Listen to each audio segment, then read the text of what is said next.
এক দফা দাবিতে আন্দোলনরত বেকার ও ডিপ্লোমা নার্সদের ওপর হামলার ঘটনা ঘটেছে।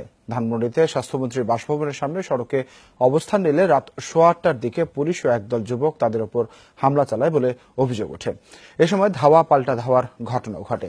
এতে আহত হয় অন্তত 100 জন। এর মধ্যে অন্তত 10 জনের অবস্থা গুরুতর। তবে এ সময় বাসায় ছিলেন না স্বাস্থ্যমন্ত্রী মোহাম্মদ নাসিম। রাত 8টার কিছু সময় পরের ছবি এটি। পিএসসি নিয়োগ বাতিলের দাবিতে আন্দোলনরত ডিপ্লোমা নার্সদের ছত্রভঙ্গ করতে জলকামান ব্যবহার করে পুলিশ। এক পর্যায়ে মাটিতে শুয়ে পড়ে আন্দোলনকারীরা। প্রায় 20 মিনিট ধরে চেষ্টা চালিয়েও পুলিশ হটাতে পারেনি তাদের। এক পর্যায়ে আন্দোলনকারীদের উপর এভাবেই হামলা চালায় পুলিশ ও অজ্ঞাত বেশ কয়েক যুবক। এতে প্রাণ বাঁচাতে পালাতে বাধ্য হয় আন্দোলনকারীরা।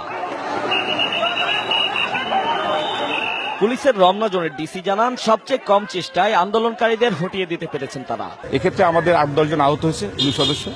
তারা বিক্ষিপ্ত ইটপাটকেল নিক্ষেপ করেছিল এবং আমাদের পক্ষ থেকে এই আহত এবং ওদের কয়েকজন আহত সেটা আমরা বুঝতে পারি না, তবে মনে হয় না খুব বেশি আহত হয়েছে। কারণ আমাদের সঙ্গে কোনো বহিরাগত কেউ ছিল না। আপনারা দেখছেন সবই নারী পুলিশ এবং পুরুষ পুলিশ। এর আগে বেলা 4টার দিকে স্বাস্থ্যমন্ত্রীর বাসভবনের সামনে এক দফা দাবিতে অবস্থান নেয় বেকার ডিপ্লোমা নার্সরা।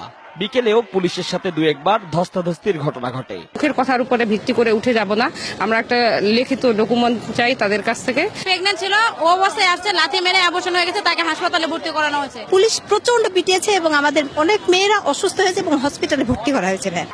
সময় গড়ানোর সাথে সাথে অবস্থান স্থলে জমায়েত বাড়তে থাকে। এ সময় কয়েকজন অসুস্থ হলে তাদেরকে ঘটনাস্থলেই দেয়া হয় চিকিৎসা।